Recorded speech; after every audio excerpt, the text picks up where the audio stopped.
you note in the book as well a very interesting feature of all of this. You write that autocracies keep track of one another's defeats and victories, timing their own moves to create maximum chaos.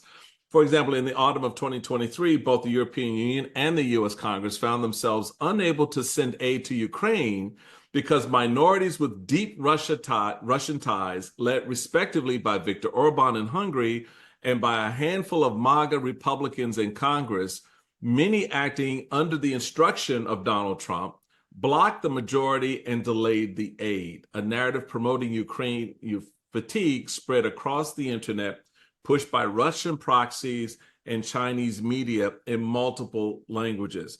So almost as a reinforcing point to your earlier point about how these narratives are elevated and pushed out and controlled, you then also begin to see the effects of that on important public policy, particularly with respect to the global order of things, the stability within NATO, the efforts to undermine by Trump and others the NATO alliance, and sort of locking in the course chosen by the Viktor Orbáns and the Vladimir Putins, et cetera. Talk a little bit about how these autocracies kind of play off of each other, mimic each other to some extent, make a chess move, and the other's like, okay, I'll make a counter move, not so much against that move, but to distract and create another area of angina for the West. Yeah, no. So certainly they do something which is relatively new, which is as you were just saying, they coordinate narratives. So it didn't used to be the case that China, by the way, has a massive international media network, TV, radio, websites, content sharing agreements with lots of newspapers, and other media organizations around the world. They didn't used to share narratives as explicitly as they do now. So now I give an example in the book of a story at the very beginning of the Russian-Ukrainian war, the Russian invasion.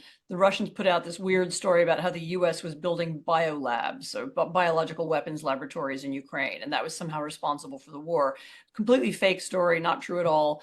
Nevertheless, it was repeated by the Chinese media, by the Russian media, by the Venezuelan media, by the Iranian media, and also by a part of the American far right, who also, Tucker Carlson picked it up, and a few random people on the internet began pushing it as well. So, so they have this, and it's, I should say, coordinated doesn't mean that there's like a guy in a room who gives orders. They simply copy. They right. imitate one another, and they look at what one another is doing, and then they follow the same thing. So I don't necessarily think it's all about, maybe there's some money exchange in some cases. I'm sure there is, but a lot of times it's not. It's just imitation. And they also support one another in various ways. So Orbán is a very weird case. I mean, he is a democratically elected leader. He was absolutely very popular at the beginning of his second term, the second time he was elected. But as a democratically elected leader, he began to take apart the institutions of the state. So he began to take apart the media, not by censorship, but by using, the threats. Business people who advertise in independent media might have had trouble dealing with the state. It was a slow process of judges, media, intermediaries taking over the civil service, step by step, putting his political party in charge of pretty much everything, culture, universities, and so on. And once he'd done that, he began to have friction with other European countries and with NATO and with the United States.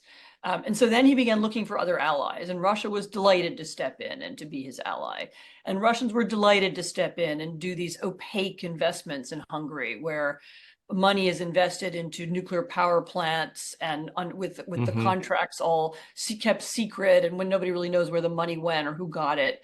And that's one, those kinds of arrangements, that kind of secrecy, that lack of transparency, that corrupt relationships are part of what can help keep Orbán propped up, even as he, as I said, began to come into conflict with his former allies. And he's sort of sought to create a sort of alternative alternative network. I mean, he's one of Right. these figures who's partly in the Autocracy Inc. network and partly in the democratic world. There are a few other examples like So that. So that it's not, begs an important question. So when Viktor Orbán gets to his second term, popularly elected, um, democratically elected, does it occur to him, A, I want to keep this power, or B, was that his objective all along?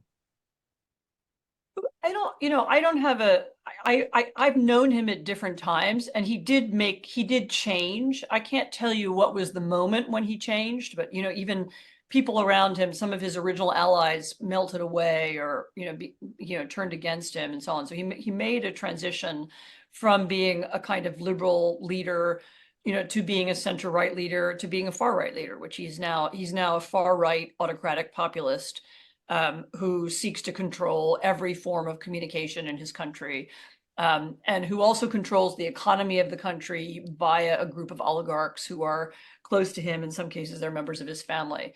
And at what moment he decided to create that system, I can't tell you, but it's a pattern that we've seen elsewhere. And by the way, it doesn't have to be a right-wing leader who does this. I mean, that's Venezuela, the Hugo Chavez, that was the leader of Venezuela before he died and was replaced by the current leader, Nicolas Maduro. He did the same thing. He was using a different language. He was talking Right. about, kind of Latin American socialism.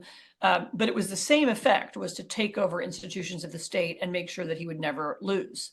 And when you see people beginning to do that, this is when alarm bells should go off. And of course, this is why this weird affinity between Trump and some of the people around Trump and Orbán, is so peculiar and so dangerous, because Orbán is someone who consciously and knowingly tried to take apart his democracy and has then allied himself with the autocratic world, with the foreign dictators, in order to help him keep that corrupt, one-party state in power. And if that's the model that that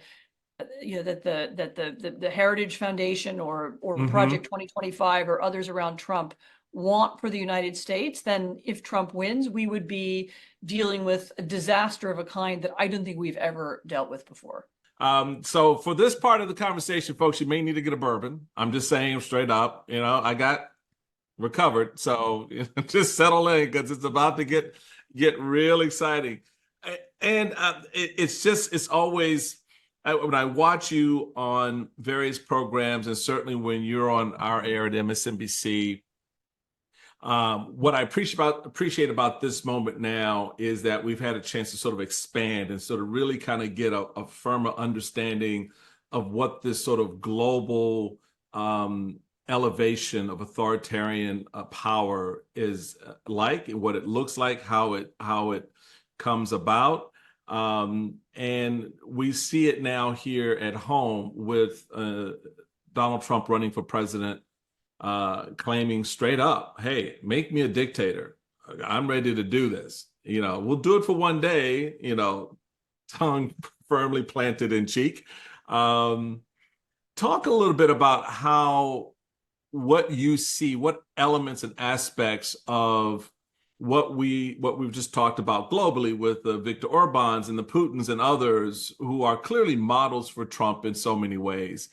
How do we see some of that playing out here in the US? It's not just in the manifesto of Project 2025, which is the blueprint for the deconstruction of our administrative state, our government, transfixing it and putting in place their sycophants and acolytes to Donald Trump. But it's a little bit more than that. Talk a little bit about, if you can, how MAGA and what we see happening here in the US fits within Autocracy Inc. So you're right that there are people around Trump, and one has to be careful because there are a lot of people around Trump and they want a lot of things. And it's very hard to know who would actually be in charge and what would happen. So here we're talking about we're talking about one particular aspect of it. There are clearly people around Trump who admire what Orbán did, and in that sense admire what Putin did, and admire the ways in which he took over the Hungarian state with his political party and his people. And by the way, I lived through a very similar phenomenon in Poland, which is actually where I am now. We had, for 8 years, we had a ruling party which tried to do the same thing. They did it less successfully, and they ultimately lost an election.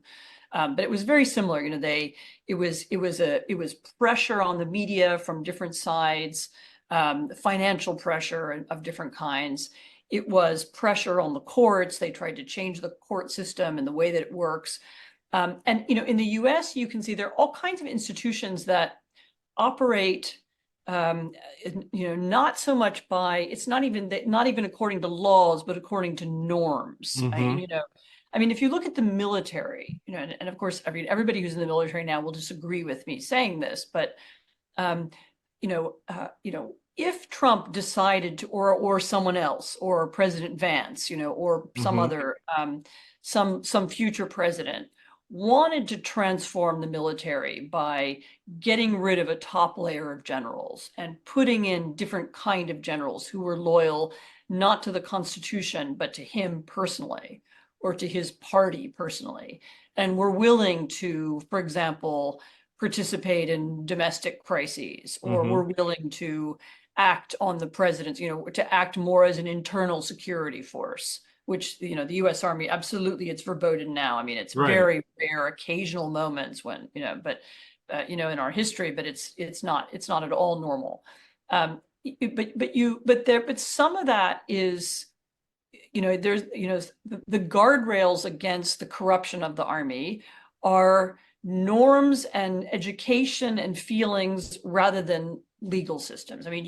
If you were really determined to change the way the army works and you put a different kind of leaders in charge, you would begin to get a very different kind of institution. And you can imagine that with a lot of institutions. And the army is a particularly, it would be a particularly controversial, but I don't know, the FDA, the Food and Drug Administration.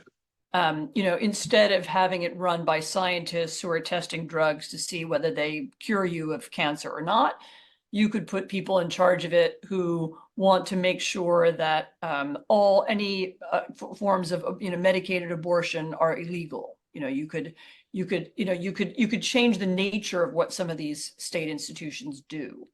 And then you could begin to eventually have a very different kind of state. Or, for example, there's a lot of federal funding that goes to universities, for example, for research, for big scientific projects. Or, if you wanted to use that money and say, okay, we're only going to give you this money if you agree to change the way you teach in a particular way, or we're outlawing, I don't know, women's studies programs, or we're changing Black history programs, or we're changing. We've already begun to see that. Yeah.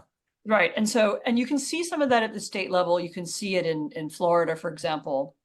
And you can begin to see the state beginning to use, because we're used to thinking of universities of being independent of the state, having their own governing systems. Tenure is supposed to protect academic freedom. But there are ways, if you were vindictive and if you thought about it, that you could use, it's not necessarily, it's not about legal changes. It would be about using money, using influence to change the way education works, or, in the country and so on. And that is, those are very real threats. There are people around Trump who talk about it, and they have speculated about it out loud, and they talk about it on podcasts, and they wrote it up. Some of it is in this famous Heritage Foundation report, and some of it we've seen already at the state level or at the local level, these fights about school boards and so on. And so all of that is, and the ideas of doing that aren't coming from nowhere. They're borrowed from the autocratic world, or the illiberal world, the world of leaders like Orbán or like Erdogan in Turkey, or even like Chavez in Venezuela, who were democratically elected and then proceeded to take apart their political systems. And, of course it's imaginable in the United States. Here, it's true that in the US, we have a federal system, it's a lot bigger country than Hungary. There would be all kinds of resistance. I'm not saying it would succeed necessarily, But, you know, even if it didn't succeed, you could do a lot of damage by trying.